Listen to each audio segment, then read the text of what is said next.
La chef de cabinet du ministère de l'Urbanisme et de l'Habitat, Mme Coulibaly Salematou Baldé, aurait démissionné de son poste, selon des sources internes. Cette démission fait suite à une sanction disciplinaire que son ministre Ousmane Gawal Diallo aurait prise contre elle pour avoir refusé de prendre part à la campagne d'assainissement qui avait été initiée par le colonel Doumbouya le jeudi dernier. Selon des informations fournies par le site guineanews.org, l'ambiance a toujours été électrique entre le ministre Gawal et ses collaborateurs directs, notamment la démissionnaire Salematou Baldé. Des travailleurs témoignent que les réunions de cabinet de lundi sont assez souvent émaillées de cris et invectives. Excédée par la dernière mesure disciplinaire, Mme Coulibaly, dont le mari serait un proche de Mamadi Doumbouya, a jeté l'éponge. Interrogé par Guinée News, le ministre Ousmane Gawal Diallo a dit qu'il n'est pas au courant et qu'il n'a pas encore reçu de lettre de démission. Aucun de mes directeurs nationaux n'avait l'obligation de prendre part à l'assainissement, a dit Gawal Diallo. Au moment où Guinée News s'apprêtait à publier cet article, une réunion de crise était en cours au ministère de l'Urbanisme pour faire raviser Dame Salematou Baldé, selon les mêmes sources.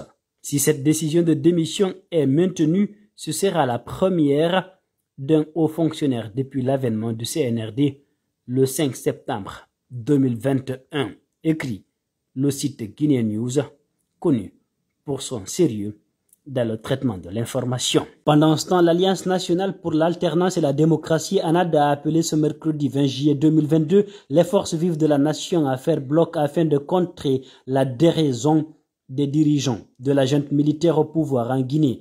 Cette coalition politique s'inquiète de l'allongement dangereux de la liste d'atteintes aux droits fondamentaux qui, selon elle, risque de porter un coup fatal aux efforts de médiation de la CEDEAO. Elle énumère une kyrielle d'actes autoritaires commis par le CNRD.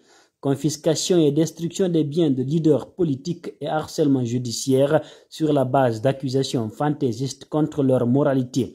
Mais plus grave, la charte de la transition qui est malmenée. L'ANAD, dirigée par Cellou Dalein Diallo, a fait cette déclaration dont nous vous proposons le contenu. L'ANAD proteste avec force contre l'interdiction de sortie du pays du coordinateur du FNDC Oumar Silla alias Fonike Mangué et l'incarcération du secrétaire général de la Fédération syndicale autonome des banques, assurances et microfinances de Guinée, Fezabag Abdoulaye Sow. Peut-on encore parler de justice sous ce régime alors que des libertés fondamentales sont remises en cause, se questionne l'ANAD. Comment ne pas être dans l'émotion de l'indignation face à un pouvoir aveugle, injuste et brutal, puisque le refus de la liberté de mouvement ou de l'exercice du droit syndical imposé illégalement à un citoyen est aussi une violence contre les droits humains.